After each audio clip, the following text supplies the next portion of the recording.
വെറുതെ വിട്ടത് തന്നെ.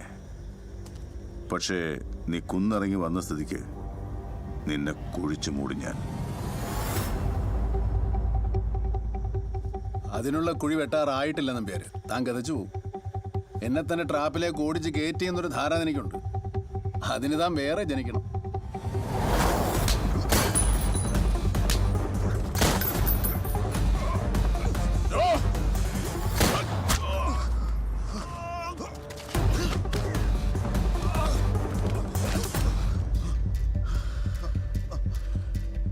തോക്ക് കൊള്ളാം.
സക്കറിയ, വേണ്ട പ്ലീസ്.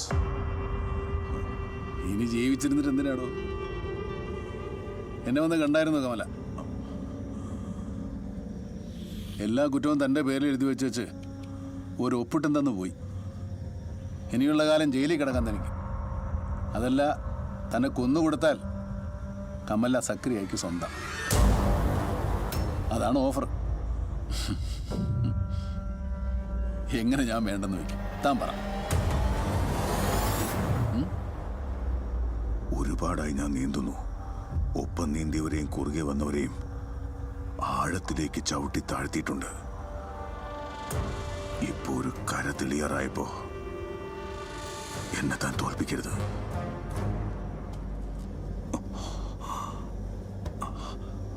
പകരം എന്തും ചോദിക്കാം.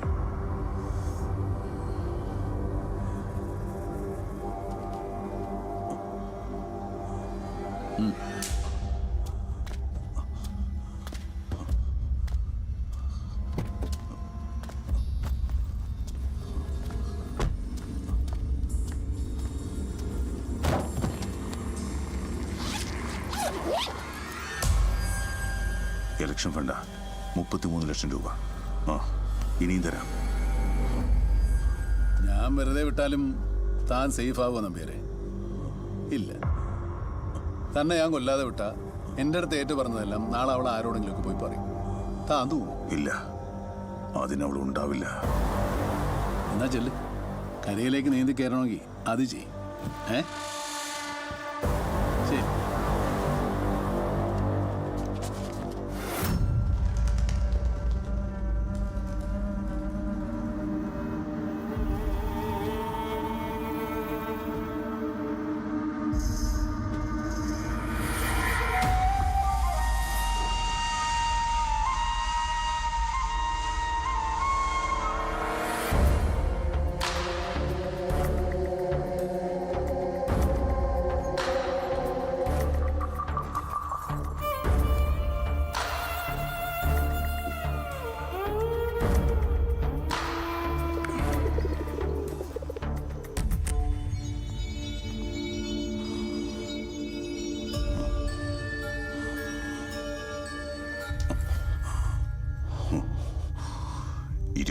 കൊല്ലം മുമ്പ് സർക്കിൾ ഇൻസ്പെക്ടർ മരക്കാരെ കൊന്നിട്ട് ഗൗഡയുടെ ബംഗ്ലാവിൽ ഞാൻ വന്ന് കയറുന്നത്, പിറ്റേന്നുണരുന്നത് ഒരു പെണ്ണിന്റെ നിലവിളി കേട്ടിട്ട്.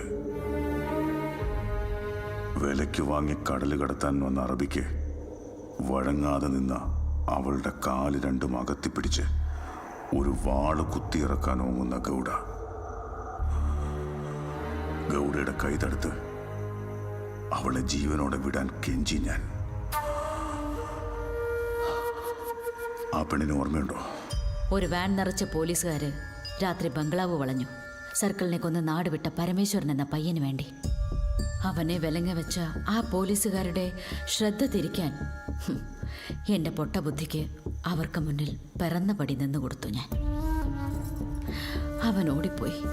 പക്ഷെ 3 രാത്രിയും 2 പകലും സെർച്ച് ഗ്രൂപ്പിലെ 13 പോലീസുകാർ എൻ്റെ ദേഹത്ത് കയറി മേഞ്ഞു. ഒടുക്കം ഏതോ റോഡ് സൈഡിലേക്ക് വലിച്ചെറിഞ്ഞു എന്നെ. ഞാൻ കരഞ്ഞില്ല, കാരണം ആ പയ്യൻ രക്ഷപ്പെട്ടിരുന്നു. ഓർമ്മയുണ്ടോ ആ പയ്യനെ? ഒന്നിനെയും പേടിക്കാതെ ഈ മണ്ണിൽ കാലുറച്ച് നിൽക്കാമെന്ന് തോന്നി തുടങ്ങിയ കാലത്ത് വീണ്ടും മൈസൂർക്ക് വണ്ടി കയറി ഞാൻ. ഗൗഡയുടെ നെറ്റിയിലേക്ക് ഒരു തോക്ക് ചൂണ്ടി നിന്റെ കൈപിടിച്ച് ആ പടി ഇറങ്ങുമ്പോ നിന്നെ ഞാൻ എന്നെക്കാൾ വിശ്വസിച്ചു. എനിക്കെതിരെ നീ മൊഴി കൊടുത്തു എന്നറിയുന്നത് വരെ.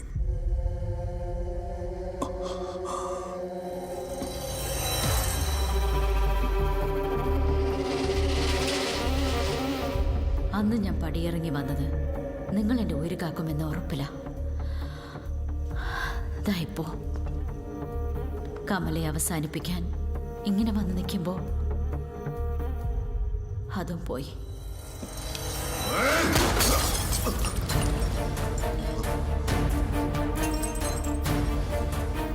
കൊല്ലും ഞാൻ.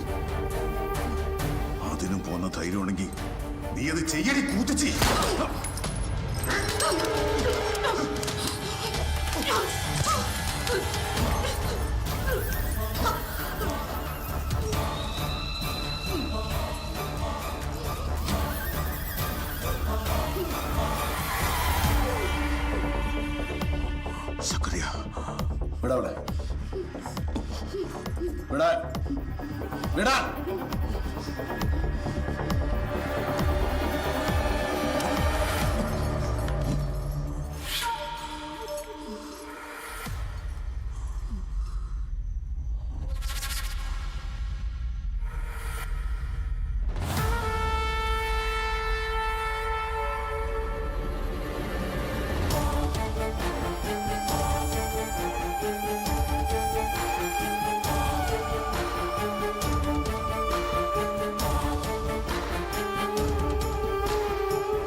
മറ്റവന്റെ പേരെന്താ?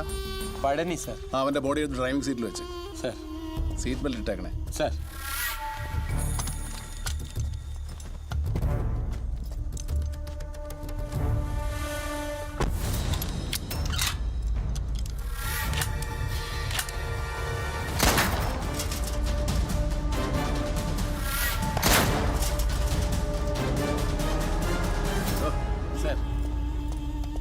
രാത്രി വൈകി പാർട്ടി മീറ്റിംഗ് കഴിഞ്ഞ് സ്വവസതിയിലേക്കുള്ള മടക്കയാത്രയിൽ മാവോയിസ്റ്റ് ആക്രമണത്തിൽ ഭഗവത് സൈന്യസംഘം നേതാവ് പരമേശ്വരൻ നമ്പ്യാർ അതിദാരുണമായി കൊല ചെയ്യപ്പെട്ടു.